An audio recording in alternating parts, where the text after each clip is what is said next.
Israeli হামলার নিন্দা জানালেও ইরানের পাশে দাঁড়াচ্ছে না কোনো আরব দেশ। বিশ্লেষকরা বলছেন, সৌদি আরব সহ উপসাগরীয় দেশগুলো তেহরানকে দুর্বল দেখতেই বেশি আগ্রহী, কারণ এসব দেশের ভূখণ্ডে মার্কিন সামরিক ঘাঁটি রয়েছে এবং তারা যুক্তরাষ্ট্রের বিরাগভাজন হতে চায় না। এক দশক আগেও সৌদি আরব ছিল ইরানি শাসনের অন্যতম সমালোচক। ইরানের পারমাণবিক কর্মসূচি নিয়ে দীর্ঘদিন ধরেই রয়েছে উদ্বেগ। 2016 সালে তেহরানের সঙ্গে কূটনৈতিক সম্পর্ক ছিন্ন করেছিল রিয়াদ। তবে চীনের মধ্যস্থতায় গত বছর আবারও সম্পর্ক পুনঃস্থাপন প্রক্রিয়া শুরু হয়েছে।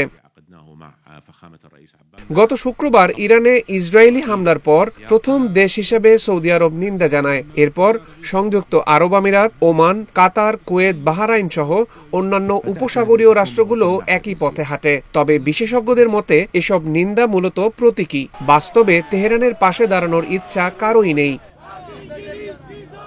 ইরানের অন্যতম আঞ্চলিক মিত্র ছিলেন সিরিয়ার প্রেসিডেন্ট বাশার আল আসাদ। গত ডিসেম্বরে তার সরকার পতনের পর সিরিয়া থেকে সেনা প্রত্যাহার করে ইরান। ফলে ইসরায়েলের সঙ্গে সরাসরি সংঘাতে সিরিয়ার সহায়তা পাওয়ার সম্ভাবনাও ক্ষীণ। অন্যদিকে হামাস, হিজবুল্লাহ ও ইয়েমেনের হুতি বিদ্রোহীদেরও প্রায় নিষ্ক্রিয় করে তুলেছে ইসরায়েলি প্রতিরক্ষা বাহিনী আইডিএফ। গাজা, লেবানন ও ইয়েমেনে একাধিক হামলায় এসব গোষ্ঠীর বহু যোদ্ধা নিহত হয়েছে, ধ্বংস হয়েছে তাদের অস্ত্রভান্ডার। এর ফলে কার্যত একা হয়ে পড়েছে তেহরান। ইসরায়েলের সঙ্গে কূটনৈতিক সম্পর্ক ও অর্থনৈতিক স্বার্থের কারণে সরাসরি যুদ্ধ এড়িয়ে চলছে জর্ডান ও মিশরও।